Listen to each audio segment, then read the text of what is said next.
तुम्हें कितनी बार बताया है, मेरे तैयार होने से पहले मेरा नाश्ता तैयार हो जाना चाहिए। शादी के 22 साल बाद भी मुझे क्यों बार बार एक ही बात बतानी पड़ती है रेखा? तुम्हें क्या है, तुम तो आराम से घर पर बैठी रहोगी, मुझे काम पर जाना पड़ता है।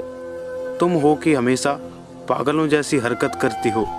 अगर तुम यह जानबूझकर करती हो तो याद रखना, मुझसे बुरा कोई नहीं होगा। आज भी अशोक का पारा चढ़ा हुआ था। इन कट शब्दों में अपना गुस्सा उतारते हुए गीला तौलिया कुर्सी पर फेंकते हुए अशोक गुस्से से रेखा की तरफ देखने लगा। रेखा के लिए अशोक का यह बेवजह गुस्सा कोई नई बात नहीं थी। वह महीने में 2-3 बार ऐसे ही रेखा पर बरस पड़ता था। पहले रेखा उसका विरोध किया करती थी, लेकिन जब कई सालों तक अशोक में कोई बदलाव नहीं दिखा तो रेखा ने खुद को ही बदल दिया। अब अशोक के कुछ भी कहने से रेखा को कोई फर्क नहीं पड़ता था। अशोक की हर बात वो चुपचाप सिर नीचे झुकाए सुन लेती थी। शादी के पहले 4 साल तक रेखा ने पूरी कोशिश की थी कि अशोक को बदला जाए, लेकिन फालतू का गुस्सा करना और बाद में रेखा को भला बुरा कहना, यह मानो जैसे उसकी आदत बन गई थी। कोई भी वाद विवाद होता तो सीधा अशोक रेखा को बोल देता, अगर मैं तुम्हें अच्छा नहीं लगता तो क्यों नहीं चली जाती अपने मायके, क्यों रहती हो मेरे साथ। इतना सब कुछ होने के बावजूद रेखा अशोक के साथ रहती थी, क्योंकि उसे अपनी बेटी की फिक्र थी। और वह जाती भी तो कहाँ, वह अपने बूढ़े हो चुके माँ बाप को इस उम्र में परेशान नहीं करना चाहती थी। समाज और लोग क्या कहेंगे, यह भी तो उसे देखना था। वह इतनी पढ़ी लिखी तो भी नहीं थी कि खुद जाकर कोई नौकरी कर सके और अपना और अपनी बेटी का पालन पोषण कर सके। रेखा को अब अपनी फिक्र नहीं थी, उसको फिक्र थी तो बस अपनी शादी की लायक हो रही बेटी की। रेखा नहीं चाहती थी कि पति पत्नी के झगड़े की वजह से पूजा डिस्टर्ब हो। पूजा की पढ़ाई पूरी हो चुकी थी, उसके लिए अब शादी के रिश्ते आने लगे थे। कई रिश्तों को तो पूजा ठुकरा चुकी थी। 1 महीने बाद एक अच्छा रिश्ता आया। रिश्तेदारों और पहचान के लोगों ने भी लड़के के बहुत गुणगान किए। अशोक एक शाम अपनी बेटी के पास बैठकर उसे बताने लगा, पूजा बहुत अच्छा लड़का है, पढ़ा लिखा है, बड़ा घर है, बहुत अच्छी नौकरी है। ऐसे रिश्ते बार बार नहीं आते बेटा, इस बार मना मत करना। पूजा अपने पिता से ज़्यादा बात नहीं करती थी, शायद डरती थी या नफरत करती थी, लेकिन आज वो अपनी पूरी हिम्मत जुटाकर बोली, मुझे अभी शादी नहीं करनी है पापा, मैं नौकरी करना चाहती हूँ, खुद अपने पैरों पर खड़ी होना चाहती हूँ। तो अशोक बोला, तो उसमें क्या बड़ी बात है, मैंने लड़के से बात की है, वह तुम्हें किसी भी बात के लिए नहीं रोकेगा। तुम शादी के बाद भी नौकरी कर सकती हो, वह तुम्हें नौकरी के लिए परमिशन दे देगा। मेरा नौकरी करना या ना करना उसकी परमिशन पर क्यों डिपेंड रहेगा पापा? पूजा ने पूछा। मैं कह रहा हूँ ना, तुम्हें किसी भी चीज़ की कमी नहीं होगी वहाँ। ऐसे रिश्ते बार बार नहीं आते, इसे ठुकराना मत, बहुत खुश रहोगी तुम वहाँ। अशोक बोला, पापा क्या मैं उतनी ही खुश रहूँगी जितनी मम्मी इस घर में खुश हैं? पूजा ने तंज कसते हुए कहा, आज तुम्हारी जुबान कुछ ज़्यादा ही नहीं चल रही?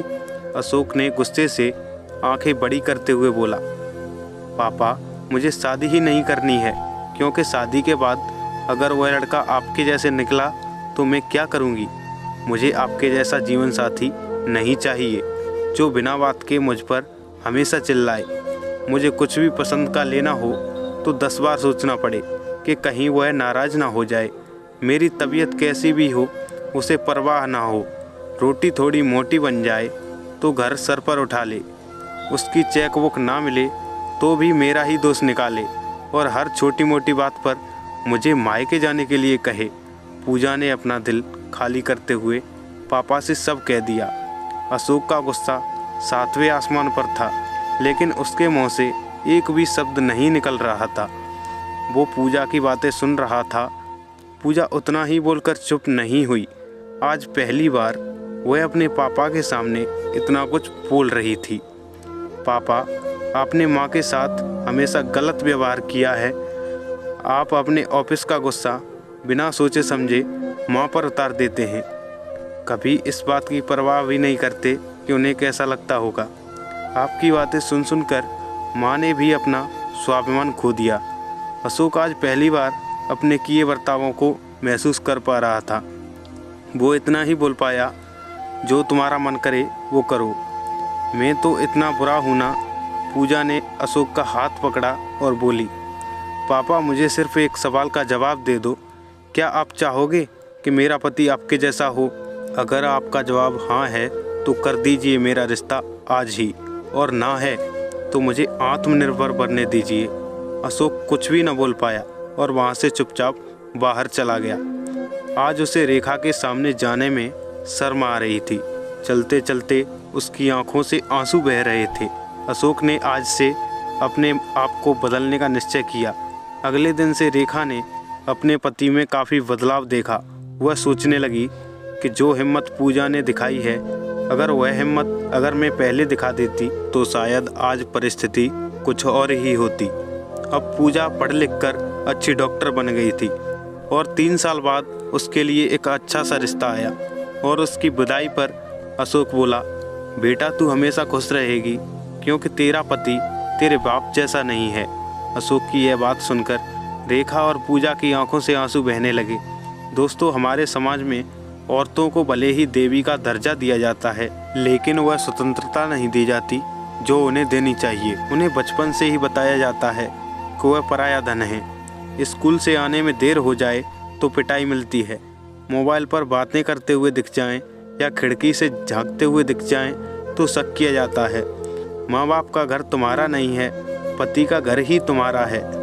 जीवन भर यह बातें सुना सुनाकर उन्हें ससुराल भेज दिया जाता है और एक दिन किसी छोटे मोटे झगड़े में ससुराल वालों से उन्हें सुनना पड़ता है कि अब इस घर को छोड़ दो और मायके चली जाओ। अब आप ही बताओ दोस्तों, ऐसी बेटियों का सच्चा घर कौन सा होता है? आखिर वह किस घर को अपना कहें? दोस्तों, आपको ये कहानी कैसी लगी कमेंट करके ज़रूर बताएं, और कहानी पसंद आई हो तो वीडियो को लाइक शेयर करें और चैनल को सब्सक्राइब करें। कहानी पूरी सुनने के लिए आपका बहुत बहुत धन्यवाद।